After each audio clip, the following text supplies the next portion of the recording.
Hello friends, Heidi here from Rain Country. God is good all the time, and I'm here for another Monday This and That vlog where I talk about many different topics, leading you to some other videos I have that are single topic and in depth, or just answering some questions that have come in through the past week, or just talking about whatever I feel like talking about and giving you updates on what's currently happening. So as some of you may have noticed, right back here behind me, you might see something different. And if you saw the community post, you already know what's going on.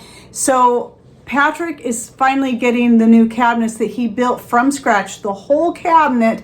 And he did all the lower ones many years ago, but because of some life events that came up, they got put on the back burner for a long time and just kind of got forgot about. And now that things have changed and he's retired from his job outside the home, he's been able to finally get on these, that amongst other things as well, and doing work on the other properties and so on. But anyway, so all the cabinets on this wall are up and completed, but we still have some more work to do in here. And one of those is, I'll put a picture here so you can see these other cabinets above the range.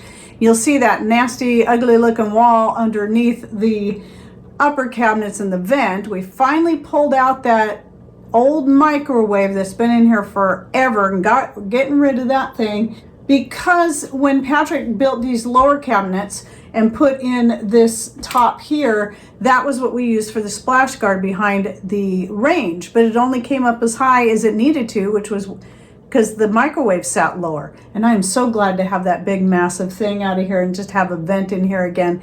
And now we've got some stuff coming in real soon that we're going to put back there that should be an interesting piece that we're going to put behind the range. So when we get that done, I'll give you an update on that and show you how it turned out. And then today we're actually putting in the cabinets up here. So what this entails is not only ripping out these old cabinets that have been in here since 1965, the year the house was built, because Patrick's going to actually repurpose those, just like he did the lower cabinets, which, by the way, he has a whole video series on that, where he took the lower cabinets, when he took those out, and he had refinished them all, and they're the ones now in my other room, my ex-dance / martial arts studio. And that's that cabinet you'll see me standing at a lot. And then he built that oak countertop from recycled wood from his old equipment trailer. So anyway, he did all that. So I don't know exactly for sure what he's going to do now with the upper cabinets. He might put them in the other room as well, or he might use them in his shop. Either way, I'm so glad to get those out of here. They're good, sturdy cabinets, but they're old. They need to be refinished. And I wanted something that would match the lower cabinets that he finished many years ago. So it's really exciting to see this done. But anyway, I'm going to show you this picture right here I took after he pulled this cabinet out. So it was interesting to see what the original color of this kitchen was, with that mint green that was really common at that time. And they probably had the accessories to match. But anyway, so we painted, it worked good to do it this way because we could paint all of that wall before he put in the new cabinets. We're doing the same thing on the other side today. After I get done with this video, I got to finish pulling all the stuff out of those cabinets and just getting everything ready to paint. So anyway, let's go on to the other topics of today. So the next thing I'm going to do is show you the next 2 quilt squares that I got in. And this one is really interesting because she took the time to paint me in that window. So I thought that was pretty neat. And then this other one. Now my kitchen, you won't really be able to see so much from here, but I have quite a bit of an Italian type theme going on in my kitchen with grapes and stuff. And so I like to see that was in there. But there's also sewing stuff there, and then some nice flower print and so on. These turned out nice completed squares, both sides. So if you're wanting to send me a square to finish out this quilt that I'm going to be putting together, I'll still need, I guess, at least 10 more squares. They're 10-inch quilt squares, and they need to be completed. They need to be finished. You don't have to finish out the edging of it, but finish out the rest of it by, making sure you got your batting, your backing, and then have it actually quilted. So then all I have to do is put it together. Oh, one more thing I want to say about the kitchen is this. This is one of the things we're going to be adding, this border paper that my oldest son bought me, I don't know how many years ago. Long time ago. We kept putting it off because we weren't going to put it up. It's going to go up there above the cabinets. And the reason we never got it up is because we were going to wait till we repainted the kitchen. Well, of course, the repainting of the kitchen was something that got put off, but the timing is good because now's a good time to paint it when the old cabinets are coming out and before the new ones go in. Anyway, so let's move on to a couple other things going on. So I've been harvesting my elderberries. This is what I've got so far that I've harvested and dehydrated up for making my cough, cold, and flu medication or prevention. And it's my favorite recipe yet. I've changed it through the years, but last year I did a video on my newest recipe that I'll link to down below. So remember, if you're wanting to find anything in the description box and you're new to how YouTube works, you got to click on show more right down here in all caps below my channel name if you're on a computer. But if you're on a smart device, it'll be a little gray arrow triangle or something or other over in this corner right here. And once you open up the description box, you can find all the links and other information there. I almost forgot about these. It's just kind of crazy because by now we're still having sunny days and it's been very warm and dry. Our nights are getting cold, but at least it's allowed me to be able to get more ripe elderberries off my plants out there. And I do harvest some of the flowers and dry them first. I usually try to get the ones from the very top because the elderberries towards the bottom of the plant always do best because the birds don't get to them as easily and they just do better. And the wind's not blowing them off like always happens about this time of the year. So I try to get the flowers from the top and then let the berries grow on the lower parts of my elderberry bushes.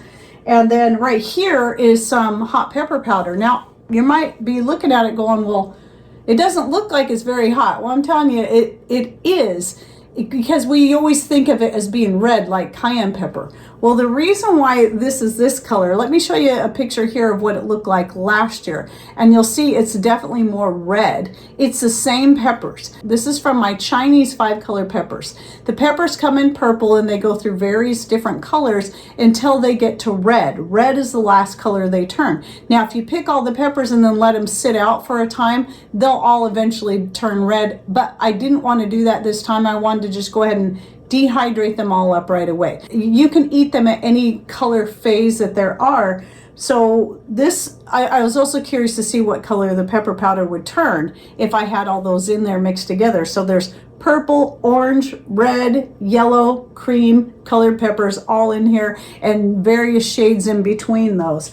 And anyway, so I dehydrated them up and it was the first time I did it this way. So I just cut each pepper in half so they could get more airflow. And they dried up beautifully and I could actually crush them in my fingers. And so that was pretty cool. 115 degrees.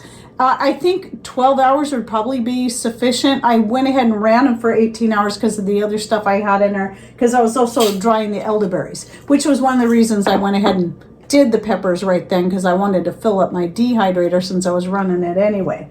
And the elderberries didn't fill up the whole dehydrator. So anyway, I still have a lot more peppers coming in out there. So I'll definitely get this jar filled up and maybe some more as well. And that's now my favorite way to use those peppers, though I've cut them up and frozen before in pieces where I can throw them into stir fry. And I still like doing that, but I don't use them as much as I do the powder. And I like this better than the cayenne pepper that I tend to put on everything. Oh, and as far as harvest, let's come back to right here is so far the dried beans I've collected from my garden, and I have a lot more to go. Maybe this much more again. So I have a video coming out on these beans that will be a few weeks out actually. These are the runner beans. There's Scarlet Runner, Sunset Runner, and Barnside Sweet. They're all basically the same bean, just different variations in them in color and size. The Barnside Sweet get the biggest. So anyway, I love these beans because they're the most prolific ones that do the best for me where we live here in rain country. But if you're interested in more information, be watching for that video. I've done videos about them before, but I go more in depth about some other things and some other beans that I'm trying and what I have tried and doesn't work, and another one that is new to my garden that I'm kind of excited about that I hope does really well next year. So let's come back to the potato powder I was talking about a couple weeks ago. And so this is from my own potatoes from this year that I cooked up, mashed, and then dehydrated. And I have a video coming out real soon on how I did this. But since I shot that video and uploaded it and scheduled it to publish, this is why I do this and that video, so I can stay more up to date on stuff, is I have made a couple different batches of coal cannon with that. Now I have an old video I did that I'll go ahead and link to down below, but I might redo that video showing how I use these to make that. But it's a recipe I originally got from Cat's Cradle. It's an old Irish recipe that mostly involves like onions, cabbage, and mashed potatoes, but you can add meat to it, carrots, whatever other vegetables you want. And we love it. It's a great comfort food. It's my youngest son's like favorite dish that I make. And so I decided to get started using the mashed potato powder, or granules, they're more like, that I would try it in something where I already had stuff mixed in. So what I did was I took the potatoes, measured them out, and you'll understand the measurements when you see that video. The first night I just put in plain water, and I threw in some of my dehydrated Italian sausage, which I have a video on. I'll put that in the description box as well. I put that in there with potatoes in the water so they could all cook together. And then on the side, I sauteed up the garlic, the cabbage, the red onions, and whatever else. I might have had some other things in there, I don't remember. And then once everything was done, I just mixed it all together. And that turned out pretty good. But the next time I did it, instead of using plain water, I had just finished making a batch of chicken bone broth. I used that as the liquid for the potatoes and cooked it in that, and then still threw in the Italian sausage. Oh my goodness, that one was really good. So cooking the potatoes in some kind of broth, and if you're vegan, consider cooking them in like your vegetable broth. If you make your own or you buy some, that would be really good. It's going to add more flavor to the potatoes, and it can be a very vegan dish. The meat is actually just an added thing if you want it. I've used leftover roast that I've cut up. That's one of my favorite things to use in there. But if I'm going to use the dried potato powder anyway to make coal cannon, which makes it so much easier, I don't have to peel potatoes. I still got to cook them a little bit, but I don't have to mash them and go through all that. And so it makes it a much quicker meal to put together. And since I'm going to do it that way, I have to cook the mashed potatoes in some water anyway to help reconstitute them and get them smooth.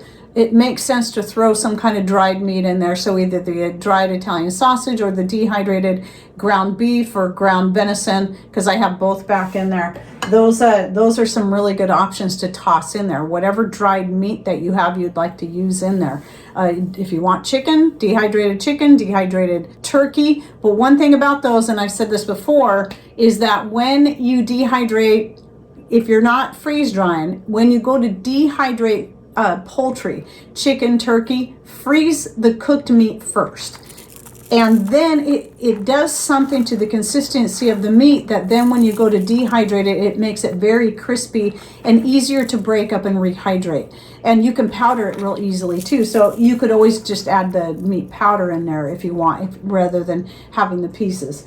Because if you just dehydrate it, even if it's cooked, if you just dehydrate it, sometimes it can be tough and chewy, which is fine for snacking on, but not great. No matter how much you try to cook it, it just never really softens up.